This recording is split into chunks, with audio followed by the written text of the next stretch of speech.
بسم اللہ الرحمن الرحیم۔ عباسیوں کے 5ویں خلیفہ ہارون رشید نے ایک دن بغداد کے علماء کو اپنے دربار میں مدعو کیا اور ان سے ایک حیرت انگیز خواہش کر ڈالی۔ خلیفہ بولا کہ مجھے زیارت رسول صلی اللہ علیہ وآلہ وسلم کا بے حد شوق ہے۔ مجھے آج کوئی ایسا عمل بتایا جائے کہ میرے خواب میں نبیوں کے سردار حضرت محمد صلی اللہ علیہ وآلہ وسلم تشریف لائیں۔ دربار میں سناٹا چھا گیا۔ سب علماء سر جوڑ کر بیٹھ گئے کہ خلیفہ کو کون سا عمل بتایا جائے کہ ان کے خواب میں نبی آخر الزماں حضرت محمد صلی اللہ علیہ وآلہ وسلم تشریف لائیں۔ کسی عالم کی ہمت نہ تھی کہ وہ خلیفہ وقت کو یہ کہہ دے کہ ہمارے پاس ایسا کوئی نسخہ نہیں ہے۔ خیر ہمت کر کے بڑا عالم یوں بولا کہ عالی جاں، ہمیں ایک دن کی مہلت دی جائے کہ ہم اپنے دینی کتابوں میں سے کوئی ایسا نسخہ ڈھونڈ سکے جس سے آپ کو حضور اکرم صلی اللہ علیہ وآلہ وسلم کی خواب میں زیارت ہو جائے۔ خلیفہ نے انہیں ایک دن کا وقت دے دیا اور ساتھ ہی حکم نامہ بھی جاری کیا کہ اگر یہ علماء اس کا نسخہ دریافت کرنے میں ناکام رہے تو ان سب کو ملک بدر کر دیا جائے گا۔ اگلے دن پھر شاہی دربار سجایا گیا۔ تمام علماء حاضر ہوئے۔ کلمات پوچھنے پر ایک عالم نے ہاتھ جوڑتے ہوئے عرض کی، عالی جاں، اس شہر میں صرف ایک شخص ہے جو ایسے معاملات کو حل کر سکتا ہے اور وہ بھی آپ کا دور کا رشتہ دار۔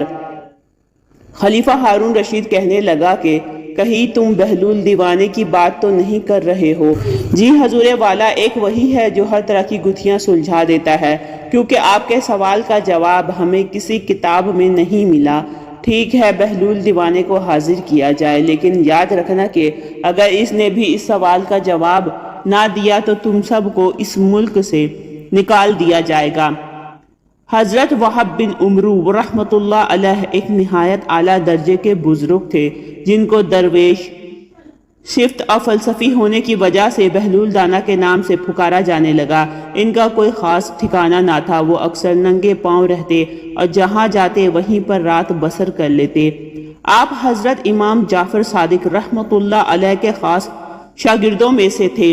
حضرت بہلول دانا کو شاہی حکم نامہ ملا کہ آپ کو فوراً دربار شاہی میں حاضر ہونے کا حکم ہوا ہے۔ حضرت بہلول دانا خلیفہ کے دربار میں نہ جاتے تھے، اسی لیے انہوں نے سپاہیوں کے ساتھ جانے سے انکار کر دیا، لیکن پھر ایک عالم نے جو کہ سپاہیوں کے ساتھ آیا تھا ان کی منت سماجت کی کہ اگر آپ آج دربار میں نہ گئے تو سارے شہر کے علماء کو جلا وطن کر دیا جائے گا۔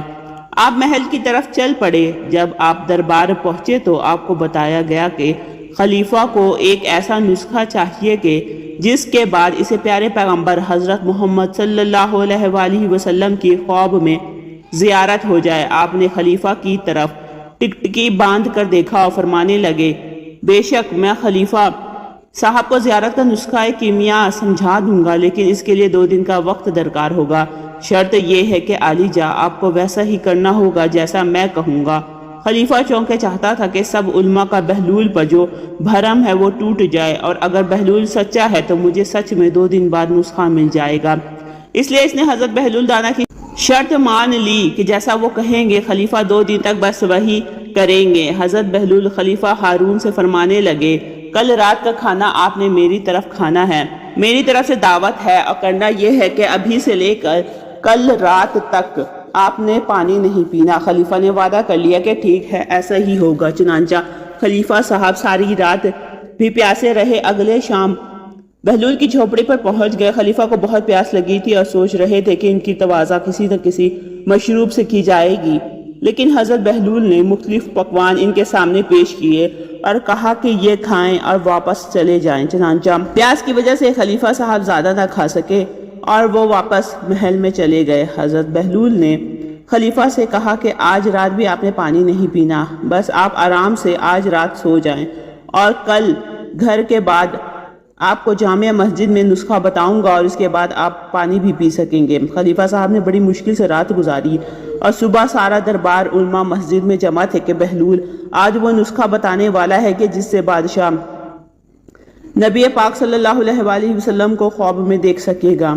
فجر کی نماز پڑھنے کے بعد حضرت بہلول خلیفہ سے مخاطب ہوئے کہ آپ کی رات کیسے گزری اور آپ نے رات میں کیسے خواب دیکھے؟ خلیفہ ہارون رشید کہنے لگے، بہلول ساری رات خواب میں پانی ہی آتا رہا ہے، کبھی پانی پی رہا تھا تو کبھی دلکش پانی کے نظارے سامنے آتے تھے اور ابھی بس پانی پینے کی چاہت ہے۔ حضرت بہلول نے خود خلیفہ کو پانی پیش کیا اور خلیفہ نے خوب شیر ہو کر پانی پیا۔ اس کے بعد حضرت بہلول فرمانے لگے، جس چیز کی طلب ہمارے اندر شدت اختیار کر جائے کہ ہر وقت ذہن اور سوچ میں بھی وہی چیز ہو تو پھر وہی کچھ خواب میں بھی نظر آتا ہے۔ زیارت حضور صلی اللہ علیہ وآلہ وسلم کے لیے اپنی طلب میں شدت پیدا کریں۔ خلیفہ صاحب اپنی سوچ کو آپ صلی اللہ علیہ وآلہ وسلم کی یاد سے بھر دیں، دیدار کا انتظار کریں اور پھر تمام کریں تو خود بخود ہی زیارت نصیب ہو جائے گی۔ سبحان اللہ۔ اس طرح کی مزید اچھی ویڈیو کے لیے میرے چینل کو لائک اور سبسکرائب کریں۔ ملتے ہیں نیکسٹ ویڈیو میں، رکھیے گا اپنا بہت سا خیال۔ اللہ حافظ۔